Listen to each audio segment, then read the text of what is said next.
വണക്കമാസം May 11. ദൈവവചനം ശ്രവിക്കുന്നതിൽ മറിയം നമ്മുടെ മാതൃക.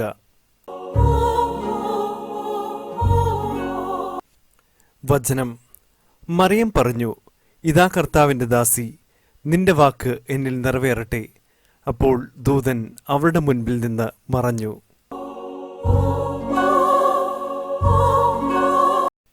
ജപം: മരിയാമ്പികെ, അങ്ങ് ദൈവവചനം ശ്രവിക്കുന്നതിലും അത് പ്രാവർത്തികമാക്കുന്നതിലും എത്ര വിശ്വസ്തത പ്രകടിപ്പിച്ചു.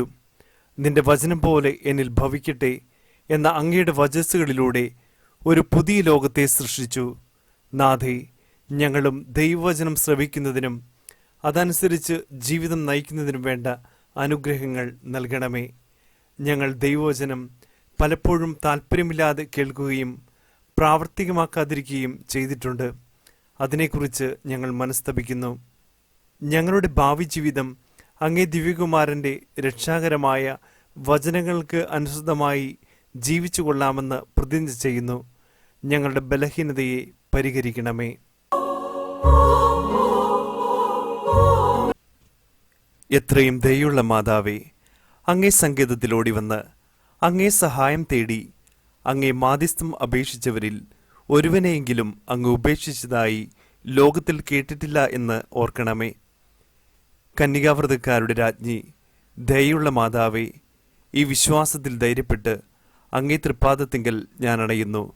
നെടുവീർപ്പോടും കണ്ണീരോടും കൂടെ പാപിയായി ഞാൻ അങ്ങേ ദയാധിക്യത്തെ പ്രതീക്ഷിച്ചുകൊണ്ട് അങ്ങേ സന്നിധിയിൽ നിൽക്കുന്നു. അവതരിച്ച വചനത്തിൻ മാതാവേ, എൻ്റെ അപേക്ഷ ഉപേക്ഷിക്കാതെ ദയാപൂർവം കേട്ടരുളണമേ. ആമേൻ. ജന്മപാപമില്ലാതെ ഉത്ഭവിച്ച ശുദ്ധമറിയമേ, പാപികളുടെ സങ്കേതമേ, ഇതാ നിന്റെ സങ്കേതത്തിൽ ഞങ്ങൾ തേടി വന്നിരിക്കുന്നു. ഞങ്ങളുടെ മേൽ അലിവാർന്ന് ഞങ്ങൾക്ക് വേണ്ടി നിന്റെ തിരുക്കുമാരനോട് പ്രാർത്ഥിച്ചു കൊള്ളണമേ. സ്വർഗസ്ഥനായ ഞങ്ങളുടെ പിതാവേ, അങ്ങയുടെ നാമം പൂജിതമാകണമേ. അങ്ങയുടെ രാജ്യം വരണമേ. അങ്ങയുടെ തിരുമനസ് സ്വർഗത്തിലെ പോലെ ഭൂമിയിലുമാകണമേ. അന്നു വേണ്ട ആഹാരം ഇന്ന് ഞങ്ങൾക്ക് തരണമേ. ഞങ്ങളോട് തെറ്റ് ചെയ്യുന്നവരോട് ഞങ്ങൾ ക്ഷമിക്കുന്നത് പോലെ ഞങ്ങളുടെ തെറ്റുകൾ ഞങ്ങളോടും ക്ഷമിക്കണമേ. ഞങ്ങളെ പ്രലോഭനത്തിൽ ഉൾപ്പെടുത്തരുതേ, തിന്മയിൽ നിന്ന് ഞങ്ങളെ രക്ഷിക്കണമേ. ആമേൻ.